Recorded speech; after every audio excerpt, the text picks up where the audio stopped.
복을 받기를 원하십니까? 진짜 원하세요? 반응이 없네요. 저는 복 받기를 원하는데 아마도 신자를 포함하여 사람이라면 누구나 복 받기를 기대하고 원하죠. 복 싫어하는 사람 아무도 없습니다. 자, 그래서 이제 새해를 맞이하게 되면요, 어디서나 서로를 향해서 덕담을 건네죠. 어떤 덕담을 건넵니까? 새해 복 많이 받으세요. 그러니까 복을 받긴 받되 많이 받으래요. 그것도 굉장히 많이 받으래요. 그만큼 사람들은 누구나 복을 좋아합니다. 받기를 원하죠. 하지만 신자들의 경우는 어떻습니까? 복을 좋아하고 또 받고 싶어 하면서도 기복신앙이 비신앙적이다, 또 비성경적이다라는 이야기를 하도 예전부터 많이 들어와서 보통 교회 안에서는요, 이 복 이야기를 잘 하지 않으려고 합니다. 목사님들도 복을 잘 이렇게 이야기하지 않으려고 그러고요. 괜히 이야기하면 이상한 사람처럼 취급당할까 봐. 또 성도님들 사이에서도 복 이야기를 잘 안 하려고 그래요. 하지만 그러나 성경을 보게 되면 하나님께서는 끊임없이 자신의 자녀들에게 복을 주시겠다고 약속해 주셨습니다. 이것은 마치 부모가 자신의 자녀만큼은 정말 잘 되기를 바라는 마음과 같다 할 수 있겠죠. 자녀 있는 부모들은요, 내 자녀가 나보다도 더 잘 되기를 원해요. 내가 배우지 못했다면요, 내 자녀만큼은 어떻게 했는지 더 가르치려고 하죠. 내가 사는 게 팍팍하고 힘들면 내 자녀만큼은 돈에서 좀 자유할 만큼 부자가 되면 좋겠다. 이게 부모의 마음이라는 거예요. 그러니까 부모가 이 가정 생활이 힘들면요, 내 자녀만큼은 결혼해서 행복한 가정을 이루면 좋겠다. 이런 여러분 마음을 다 갖죠. 그게 부모의 마음이라는 거예요. 하나님도 마찬가지입니다. 자기 자녀가 정말 잘 되기를 원하신다라는 것입니다. 대표적인 구절이 있죠. 바로 신명기 28장인데요. 그런데 신명기 28장을 보게 되면 하나님께서는 자신의 자녀들에게 복을 약속해 주시면서 저주 또한 여러 구절을 통해서 언급해주고 있어요. 아니, 복 이야기만 해주시면 좋은데 저주까지도 더 많은 구절을 할애해서 말을 해주고 있습니다. 그 이유가 과연 뭘까요? 그것은 바로 자신의 자녀들만큼은 무슨 일이 있어도 그런 저주만큼은 받지 않기를 바라는 하나님의 마음이 담겨진 경고라는 것입니다. 사랑하는 아들아, 사랑하는 딸아, 너 여기 봤지? 이 저주에 관련된 이야기가 나오거든. 너희들은 저주받아서는 안 돼. 너희들만큼은 저주받지 않는 복된 인생이 되어야 하는 거야. 이게 바로 하나님의 마음이라는 거예요. 따라서 신자인 우리는 복을 받기 위한 목적으로 신앙생활을 해서는 곤란합니다. 하지만 신앙생활을 온전히 잘함으로 하나님께서 부어주시는 복은 감사히 받아 누려야 할 줄로 믿습니다. 그러기에 신자에게 복을 주는 주체는 바로 여호와 하나님이세요. 하나님이 복을 주시는 분이죠. 실제로 오늘 말씀 마지막 절인 27절을 보세요. 27절을 보시면 하나님께서는 자신의 백성들에게 다음과 같이 약속해 주셨습니다. 어떤 약속을 해 주셨습니까? 내가 그들에게 복을 주리라. 할렐루야. 할렐루야. 우리 주님의 약속의 메시지예요. 이처럼 하나님께서는 자신의 백성들에게 복 주기를 원하고 실제로 복을 주십니다. 그런데 오늘 말씀을 잘 묵상을 해보면요, 한 가지 이상한 점이 눈에 띄어요. 여러분 읽어 내려가면요, 좀 걸려요. 이상하다. 왜 이렇게 기록이 되어 있을까? 여러분, 그런 의문점을 갖게 되는 구절이 나타납니다. 그게 몇 절이냐면 바로 23절이에요. 우리 23절을 한번 같이 읽어볼까요? 23절 시작. 아론과 그의 아들들에게 말하여 이르기를 너희는 이스라엘 자손을 위하여 이렇게 축복하여 이르되. 자, 이 구절의 내용은 바로 하나님께서 모세에게 친히 말씀하신 것인데요, 바로 하나님 자신은 앞으로 아론과 그의 아들들을 통해서 백성들에게 복을 줄 것이기에 이런 자신의 마음을 아론과 그의 아들들에게 전하라는 것입니다.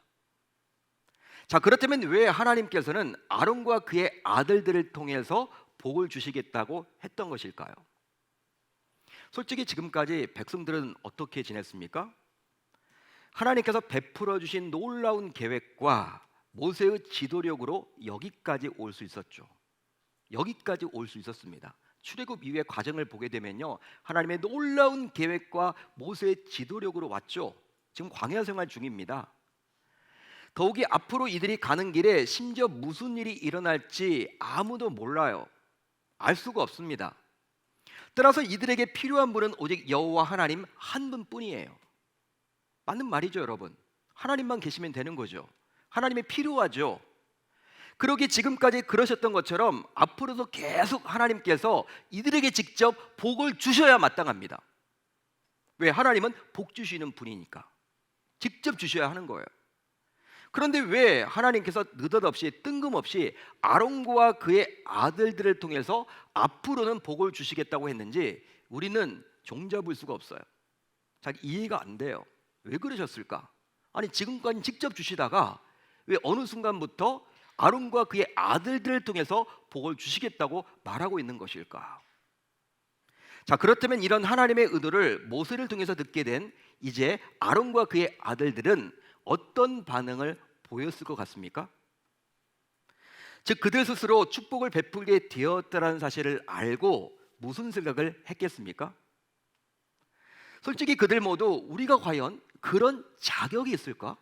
와, 하나님께서 말씀하셨기 때문에 참 좋긴 좋은데 내가 과연 복을 줄 만한 자격이 있을까? 내가 복을 빌 만한 자격이 있을까? 여러분, 아론과 그의 아들들이 이런 생각을 갖지 않겠습니까? 좋긴 좋지만 두려운 마음도 있죠. 부담이 되는 것도 사실일 거예요. 그뿐 아닙니다. 백성들은 백성들 나름대로 자신들을 축복하기 위해서 아론과 그의 아들들이 선택받았다는 사실을 듣게 되었을 때 기분이 어떠했을 것만 같습니까? 백성들의 입장에서 저들이 뭔데 우리를 감히 축복해? 아니, 지가 뭔데 나를 축복해? 여러분, 이렇게 생각하지 않았을까요? 백성들의 입장에서 더욱이 백성들은 아론과 그의 아들들보다 오히려 지금까지 하나님께서 대면하여 말씀하셨던 모세를 통해서 차라리 복받는 것이 더 좋겠다라고 이야기하지 않을까요? 기왕 복받는 거 하나님이 직접 주시면 가장 좋지만 차선책이라면 아론과 그의 아들들이 아니라 모세를 통해서 복을 받으면 좋잖아요. 왜? 모세가 어떤 사람입니까? 하나님을 직접 대면했던 사람이야. 십계명을 받았던, 두 돌판을 받았던, 많은 기적과 이적을 일으켰던 주의 큰 종이었죠. 심지어 모세 역시 사람이었습니다. 그러다 보니 출애굽 과정과 그 이후 백성들의 온갖 뒤치다거리를 오직 자신이 감당해 왔는데 백성들에게 복을 선포하는 중요한 일에 있어서 자신은 제외되었고 하나님께서 유독 아론과 그의 아들들이 감당하라고 했기 때문에 얼마나 모세의 입장에서는 마음이 불편하고 섭섭했겠습니까? 모세도 사람인데 하나님, 저도 좀 알아봐 주세요. 제가 복을 빌어주면 안 될까요? 저만큼 백성들을 잘 아는 사람이 어디 있습니까? 아니, 아무리 그래도 아론과 아들들보다는 제가 더 낫지 않아요? 모세도 사람이다 보니까 이런 마음을 가졌겠죠. 실제로 모든 복은 하나님께서 직접 주셔야 합니다. 다만 이제부터는 아론과 그의 아들들을 통해서 복을 주시겠다라는 거예요. 따라서 이제부터 아론과 그의 아들들을 자신이 주는 복의 통로로 사용하시겠다는 하나님의 약속인 셈이죠. 여러분, 아론과 그의 아들들은요, 하나님께서 친히 세우신 제사장들입니다. 자, 그렇다면 제사장의 역할은 과연 뭘 하는 역할입니까? 여러분, 제사장들이 있죠, 구약에. 그 제사장들은 뭘 했던 사람들입니까? 바로 하나님과 백성들을 중보하는 자들이라고 감히 말할 수 있어요. 중보하는 자들이다. 즉, 이들은 하나님의 편에서 하나님의 백성들을 온전히 세우는 역할을 감당해야만 했습니다. 이런 중요한 역할 때문에 하나님께서는 제사장들을 친히 구별하여 세우신 거예요. 여러분, 율법서를 보게 되면요, 하나님이 직접 제사장들을 세웠죠. 모세도 여러분 제사장이 될 수가 없어요. 모세가 여러분 누굽니까? 출애굽 과정에 하나님께서 귀하게 쓰셨던 믿음의 종 아닙니까? 근데 모세도 제사장은 될 수 없어. 그의 형 아론 집안이에요. 아론 집안. 아론과 그의 아들들을 통해서 제사장으로 하나님이 친히 세워주셨습니다. 여러분, 중요한 일을 해야만 하기 때문에 그 제사장들이 입는 옷까지도 하나님이 지정해 주셨어요. 아무거나 입질 못해. 옷까지도 하나님이 정해 주셨어요. 그만큼 중요한 역할입니다. 따라서 이제부터 하나님께서 아론과 그의 아들들을 통해서 복을 주시겠다는 것은 바로 다음의 의미라 할 수 있는데요. 그 의미는 바로 무엇이냐? 제사장들을 대하는 백성들의 태도를 통해서 그 백성들이 더 큰 복을 받게 된다는 거예요. 그 이유는 바로 축복은 관계이기 때문입니다. 여러분 잘 들으십시오. 축복은 관계예요. 관계. 실제로 백성들과 아론과 그의 아들들과의 관계가 불편하고 어려우게 되면 제사장인 그들이 복을 비는 것도 어렵게 되고요, 또 백성들이 복을 받는 것도 모두 힘들어지게 되어 있다는 거예요. 그러기에 하나님께서는 자신이 세운 제사장들과 바른 관계를 맺고 있는 백성들을 축복해 주시겠다는 것입니다. 자, 그렇다면 하나님께서 제사장들을 통해서 자신의 백성들에게 선포하라는 복은 과연 어떤 복이었습니까? 그 복은 바로 이렇게 축복하라죠. 오늘 말씀에 나와 있습니다. 이렇게 축복하라. 자, 이렇게 축복하라는 것은 과연 뭘 담고 있는 것일까? 그것은 바로 하나님께서 자신의 백성들에게 주고자 하는 복의 내용을 포함하여 복과 연관된 것들이에요. 복에 관련된 것들, 그 복의 내용을 포함한 것들, 그게 바로 이렇게 축복하라의 내용입니다. 그것은 바로 다음과 같은데요, 우선 하나님께서는 나에게 복 주기를 원하십니다.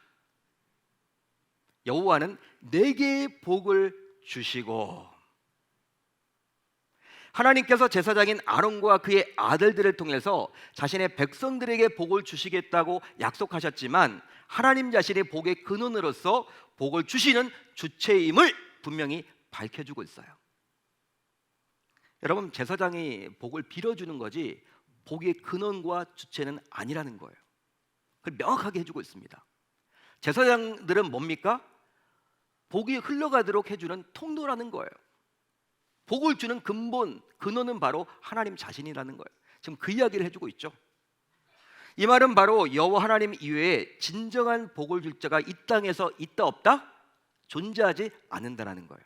오직 여호와 하나님 한 분만이 복을 주신다는 것입니다. 즉 하나님께서 세우신 제사장들은 단지 하나님의 복을 흘려보내는 통로라는 거예요. 따라서 신자인 우리가 놓쳐서는 아니 되는 것이 있다면 그것은 바로 우리에게 복을 주시는 분은 오직 여호와 하나님 한 분뿐이십니다. 그러기에 우리 모두 하나님께서 나에게 복을 주시려고 나를 꼭 집어서 나에게 찾아오고 있다는 사실을 우리 모두 놓쳐서는 아니 될 줄로 믿습니다.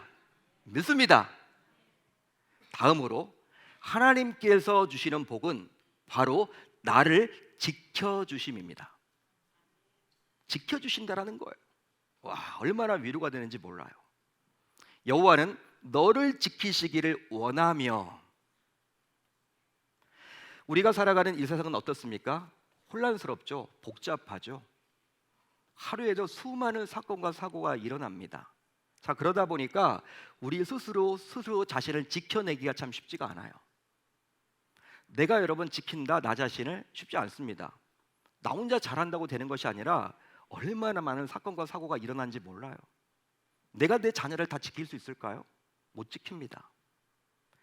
그런데 하나님께서 친히 지켜주시겠다고 약속하고 있으니 이것은 우리에게 얼마나 큰 위로가 되고 위안이 되는지 몰라요. 여기서 지키신다라는 말은요, 항상 떠나지 않으시고 곁에서 함께 하신다라는 의미예요. 하나님께서 그렇게 하시는 이유가 있다면 그것은 바로 무엇이냐? 자신의 백성들에게 복을 주시려고 떠나지 않으시고요, 이미 받았던 그 복이 누수되지 않도록 지켜주신다라는 것입니다. 따라서 이 얼마나 든든합니까? 하나님의 약속인데, 하나님의 말씀인데, 그렇게 해주시겠다라는 건데, 그러게 나를 지키시는 이 복을 받게 된다면 행여나 우리들 모두 어떠한 사망의 음침한 골짜기와 같은 곳을 지나더라도 결단코 두려워하거나 염려하지 않게 될 줄로 믿습니다. 다음으로 하나님께서 주시는 복은 바로 나에게 은혜 주심입니다. 은혜 주신다. 여호와는 그의 얼굴을 내게 비추사 은혜 베푸시기를 원하며. 하나님께서는 자신이 복을 주고자 하는 자와 얼굴을 맞대고 그를 주목하세요. 얼굴을 맞대고요, 주목하는 거예요. 얼굴을 맞대고요, 주목하는 거예요. 물론 하나님께서 그렇게 하시는 이유가 있겠죠. 바로 왜 그렇습니까? 그것은 바로 그가 필요한 것이 과연 무엇인지를 잘 살펴서 은혜를 주고자 함이에요. 주목해가지고. 따라서 이처럼 하나님께서 은혜를 베풀어 주시고자 주목하고 있으니 그 사람은 이 세상에서 잘 될 수밖에 없겠죠. 한마디로 만사에 형통하게 될 줄로 믿습니다. 믿습니다. 여러분, 하나님이 필요를 채워주신다니까요. 여러분, 나에게 집중하신다라는 거예요. 내가 필요한 것을 주시려고. 우리가 어떤 선물을 주고받을 때 여러분, 선물 받는 사람이 필요한 것을 선물 주는 사람이 주면요, 주는 사람도 좋고 받는 사람도 좋죠. 하나님이 여러분 우리에게 뭐 아무거나 주는 게 아니라 우리를 딱 주목하고 있다가 필요한 것을 딱 주신다라는 거예요. 이게 얼마나 은혜입니까? 여러분, 이것보다 더 큰 은혜가 어디 있겠습니까? 말을 하지 않아도 하나님이 아신다라는 거예요. 마지막으로 하나님께서 주시는 복은 바로 나에게 평안 주심입니다. 평안을 주신다. 여호와는 그 얼굴을 내게로 향하여 드사 평강 주시기를 원하노라 할지니라. 할렐루야, 할렐루야. 실제로 아무리 이 세상에서 많은 것을 소유하고 이루어서 사람들의 부러움의 대상이 된다 하더라도 마음의 불안과 두려움이 계속 넘쳐나면요, 결코 행복할 수가 없어요. 여러분, 우리가 뭐 돈이 많아지고 우리는 뭐 결핍되면요 행복하지 않다고 여기죠. 근데 진짜 다 채워지면 행복할까요? 그렇지 않다라는 거예요. 마음에 불안이 생기면요, 염려 근심이 생기면요 행복하지가 않습니다. 그런데 하나님께서는 자신이 복을 주고자 하는 마음을 잘 살피고자 자신의 얼굴을 친히 드십니다. 왜 얼굴을 우리 주님이 드세요? 우리의 마음을 살피고자. 그래가지고 그 사람의 마음에 하나님의 평안을 심어주신대요. 실제로 이 평안은요, 세상에 주는 그 어떤 조건적인 평안과도 비교할 수 없는 하나님께서 친히 주시는 참 평안, 즉 샬롬입니다. 즉 어떤 조건과 환경과 상관없이 누릴 수 있는 진정한 평안인 것이죠. 세상에 여러분, 평안은요 힘의 평안이에요. 소유의 평안이에요. 뭔가 가져야지만 평안하다는 거예요. 재산을 여러분 잃을까 봐 겁내잖아요. 주식만 여러분 좀 내려도 평안하지가 않잖아요. 이게 여러분 세상이 이야기하는 평안이에요. 조건적인 평안, 환경이 잘 풀릴 때 평안. 그렇지만 하나님이 주신 평안은요, 그게 다 아니라는 거예요. 진정한 평안, 샬롬입니다. 그러게 나를 평안하게 하시는 이 복을 진정받아 누리게 된다면 어떠한 상황 속에서도 결단코 불안에 떨지 않게 될 줄로 믿습니다. 믿습니다. 하지만 곰곰이 생각을 해보자고요. 당시 이스라엘 백성들은요, 이런 놀라운 복을 받을 만한 자격이 없었습니다. 자격이 없었어요. 그 이유는 바로 그들은 늘 삶 속에서 감사함이 없이 원망과 불평을 일삼았으며 또 하나님을 신뢰하지 못했고요, 하나님을 대적한 적이 한두 번이 아니었기 때문이죠. 여러분, 우리가 율법서를 통해서 모세 오경을 통해서 출애굽 이후에 이스라엘 백성들의 모습을 잘 살펴봤잖아요. 알고 있잖아요. 출애굽을 했다라는 것은요, 이제 여러분 노예에서 자유인이 된 겁니다. 사망에서 생명이 생긴 거예요. 감사만 넘쳐야 될 텐데 물이 없다, 먹을 게 없다. 항상 백성들은요 불평과 불만이 너무나 심했어. 하나님께 감사하기보다는 불평과 원망을 일삼았던 사람이 바로 그들이었습니다. 백성들이었습니다. 그러니까 그들은 복을 받을 자격이 안 돼요. 실제 그렇습니다. 실제로 하나님께서도 이런 백성들의 모습을 결코 모르지 않았죠. 다 아셨죠, 여러분. 하나님이신데. 그런데 왜 하나님께서는 이런 놀라운 복을 자신의 백성들에게 주시겠다고 하셨던 것일까요? 왜 주시려고 했던 것일까요? 주시겠다고 약속했던 것일까요? 그것은 바로 하나님께서 자신의 백성들을 너무나도 사랑하셨기 때문입니다.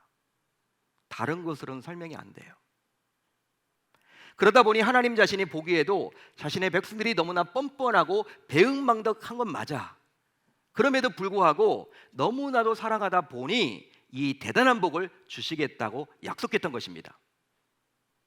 그러기에 하나님께서는 백성들의 아비가 되시며 백성들은 하나님의 자녀이기에 이런 부모와 자녀와의 관계는 결코 어떤 조건이 있을 수 없음을 만천하에 친히 보여주고자 백성들에게 복을 주시겠다고 약속한 거예요. 여러분, 부모와 자녀와의 관계는 조건으로 여러분 이렇게 점철되는 게 아니죠. 무조건적으로 베풀죠. 무조건적으로.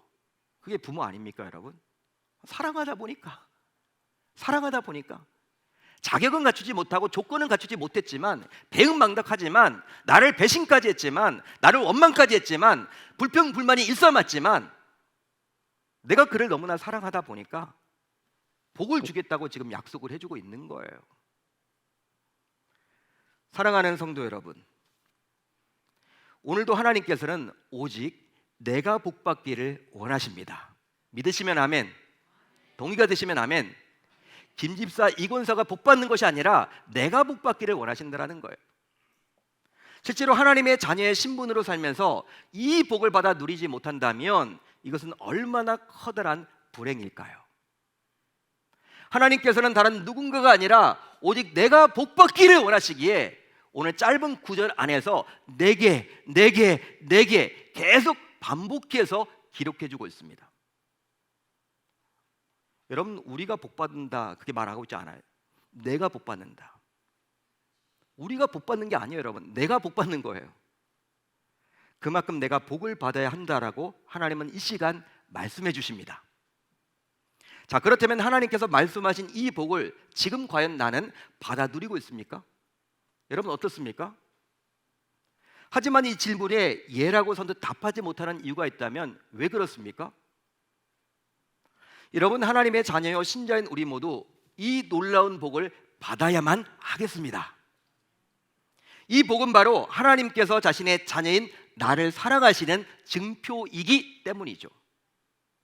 따라서 오늘은 잃어버린 복을 다시 회복하는 아주 중요한 시간이에요. 놀라운 시간이에요. 자, 그렇다면 우리는 이 복을 어떻게 받을 수 있을까요? 이 복을, 이 놀라운 복을, 이 대단한 복을 어떻게 받아 누리고 살아갈 수 있을까요? 바로 우리 모두 축복은 관계임을 기억해야만 합니다.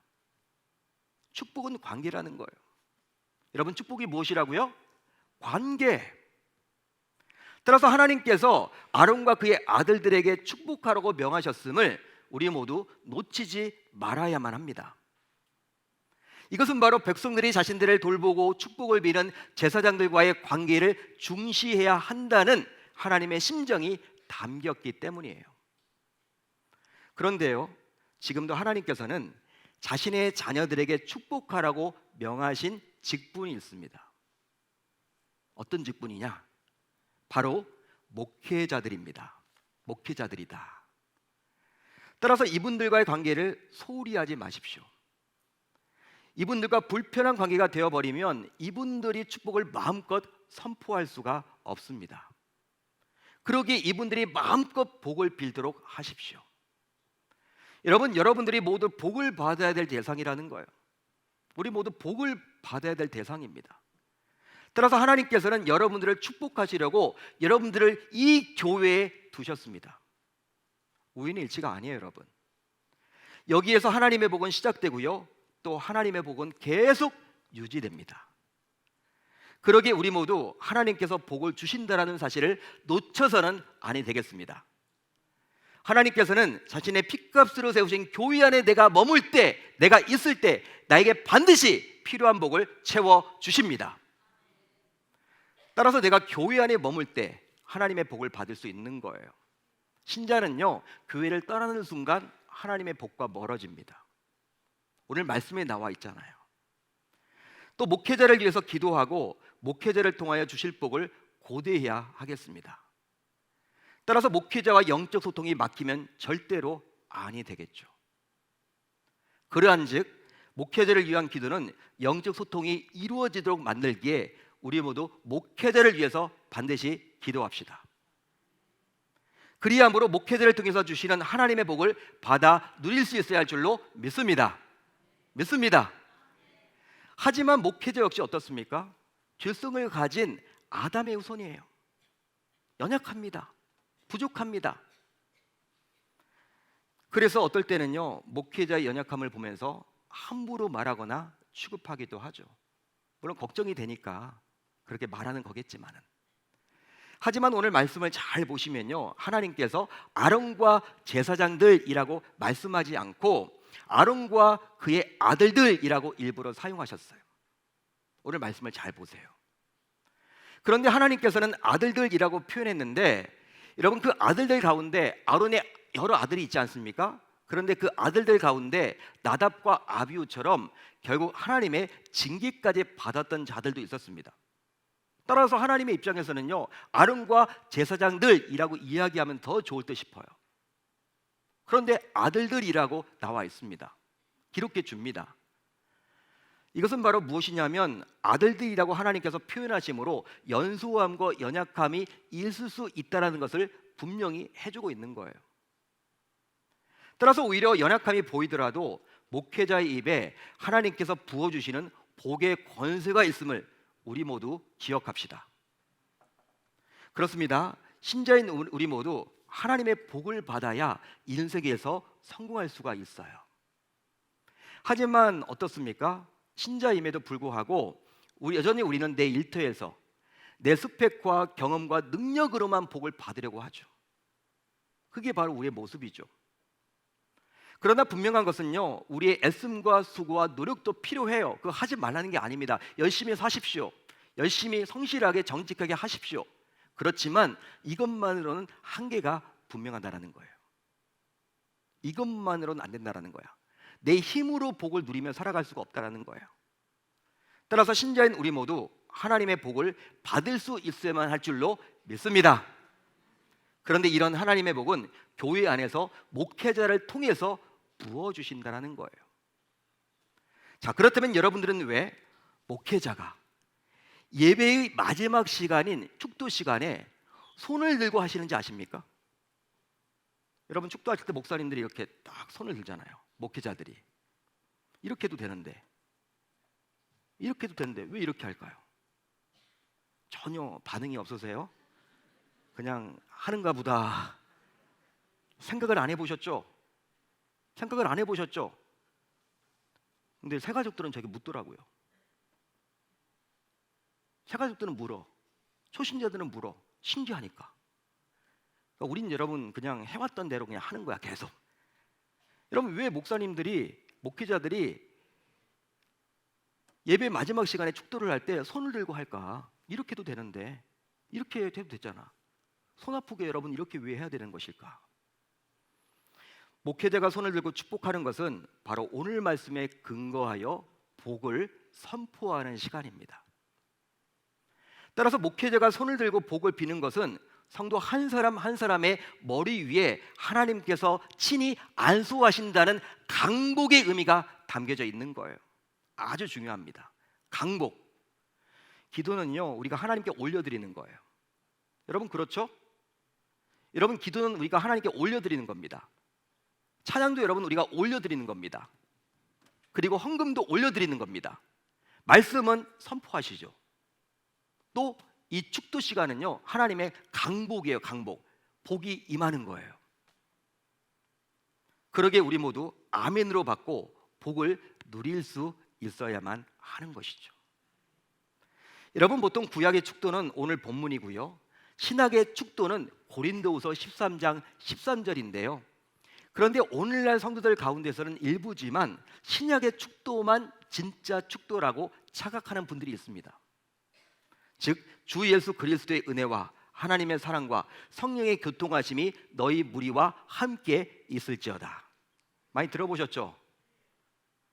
그런데 성경학자들에 따르면 이것은 오늘날 우리가 생각하는 그런 축도의 개념보다 오히려 고린도 교회 성도들끼리 서로 복을 기원하는 축복의 멘트와 같은 거래요. 축복의 멘트다. 즉 우리가 예배 전후에 서로에게 하나님은 당신을 사랑하십니다, 사랑합니다, 축복합니다, 이렇게 하듯이 고린도 교회 성도들에게 바울이 복을 기원한 것입니다. 고린도후서는요, 이 바울이 지금 이것을 기원하고 맞춰지게 되죠. 실제로 초대교회 성도들은 예배를 드린 후 서로 헤어질 때 서로를 향해서 손을 쫙 뻗어가지고 어떻게 했습니까? 주 예수 그리스도의 은혜와 성령이 하나님의 사랑과 성령의 교통하심이 우리와 함께 있을지어다 라고 축복하고 서로 여러분 축복을 기원하고 헤어졌대요. 성도들끼리.